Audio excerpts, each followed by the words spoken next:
شادی کے بعد لڑکیوں کی ذمہ داری سسرال میں تمام گھر کی ساری ذمہ داریاں اس بہو پر آ جاتی ہیں یا محدود ہے؟ اس بارے میں بات یہ ہے کہ اگر کسی لڑکی کی شادی ہوتی ہے، سسرال میں جاتی ہے، تو اس کے بعد جو ہے اس کا شوہر اسے اپنے طور پر مستقل بیڈ روم دے، مستقل واش روم دے، مستقل جو ہے اس کے لیے کچن کا انتظام کرے اور اپنے شوہر بچوں کا وہ خیال رکھتی ہے، تو بے شک یہ اچھی بات ہے. لیکن اگر اپنی خوشی سے اختیار سے پورے سسرال کا ساتھ دیتی ہے، اس میں بھی کوئی حرج نہیں، ثواب کا معاملہ ہے. لیکن اس کے لیے اس کو فرض قرار دینا، ضروری قرار دینا یہ مناسب نہیں ہے، بلکہ اسلامی تعلیمات کے خلاف ہے.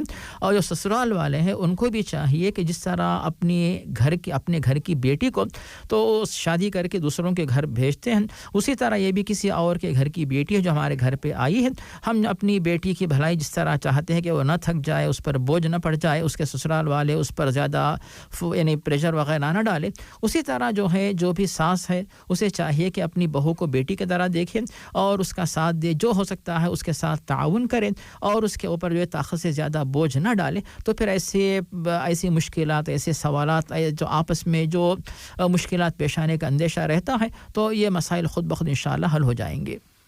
مولانا اس طرح تو حل نہیں ہوں گے، یعنی عرصہ دراز سے نا لوگ یہی اس طرح کی باتیں کرتے ہوئے بالآخر سارا بوجھ بہو پر، لڑکی پر ڈال رہے ہیں، اور یہ ہمارا معاشرہ اس میں انتہائی حد تک دور تک چلا گیا ہے. اور ہمارے معاشرے میں دیندار گھرانوں میں بھی ایسا دیکھا گیا ہے کہ وہ گھر کی ساری ذمہ داری آنے والی پر ڈال دی جاتی ہے کہ اس نے کھانا پکانا ہے، اس نے کپڑے دھونے، اس نے گھر کی صفائی کرنی، اس نے برتن بھی اس نے دھونے اور کیا کیا سارے کام اس نے کرنا. اور ادھر جو اس کی نندے ہیں، اس کی ساس ہے، وہ آرام سے بیٹھ کے کتر کچھ کھا رہی ہوں گی، بیٹھی ہوں گی، وہ آرام کر رہی ہوں گی. یہ جو طریقہ ہے یہ غیر مسلموں سے مسلمانوں کی طرف آیا ہے. اسلام اس کے خلاف ہے، اسلام اس کو جائز نہیں کہتا. ایک بات ہوتی ہے کہ کیا ذمہ داری ہے، نہیں ذمہ داری نہیں ہے.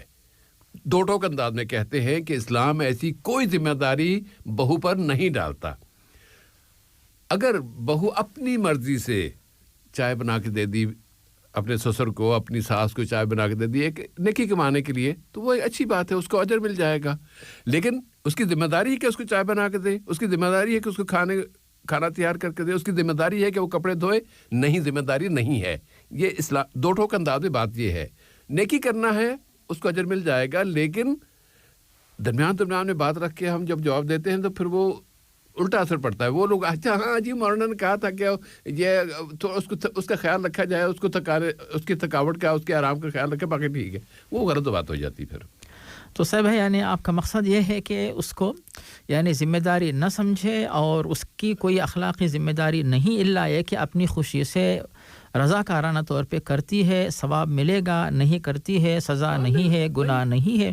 شوہر کو حق نہیں ہے کہ اس پر وہ ناراض ہو، ساس سسر کو حق نہیں بنتا کہ اس پر وہ ناراض ہو. اپنی خدمت کے لیے بہتر و مناسب انتظام کر لیں، اور اگر وہ خدمت کرتی ہے تو خوشی کے ساتھ خدمت لے سکتے، اس کے حق میں دعائیں دے، نفرت نہ کرے، ناراض نہ ہو، بلکہ اس کی ہمت افزائی کرے، بلکہ شوہر کو آپ شکر ادا کرے، دعائیں دے، اور شوہر سے یہ کہے کہ اپنی بیوی کی صحت کا خیال رکھو، بیوی کی طاقت کے لیے خصوصی کھانے پینے کا انتظام کرو، زیورات دلاؤ. اس طرح تعریف کر کے اسے خوش کرنے کی کوشش کرے، نہ کہ اس پر بوجھ ڈال کے پریشان کرے. جی صاحب بھائی جزاک اللہ خیر. اور اس میں دوسرا پہلو ایک ہے مولانا، اور وہ یہ کہ ذمہ داری اگر ہے نا بیوی کی تو وہ اس کے شوہر کی خدمت، شوہر کے تمام طرح کے کام کی ذمہ داری وہ بیوی پر ہے، لیکن دوسروں پہ بالکل نہیں ہے. دوسروں کی ذمہ داری اس طرح بالکل نہیں ہے. شوہر کے خیال رکھنا، اس کا کھانا پکانا، یہ وہ اس طرح کی ذمہ داری ہے. شوہر کے حد تک تو وہ مانی جا سکتی ہے، لیکن دوسروں کے حد تک وہ اسلام اس کی وہ ذمہ داری نہیں ڈالتا ہے. جی صاحب جزاک اللہ خیر.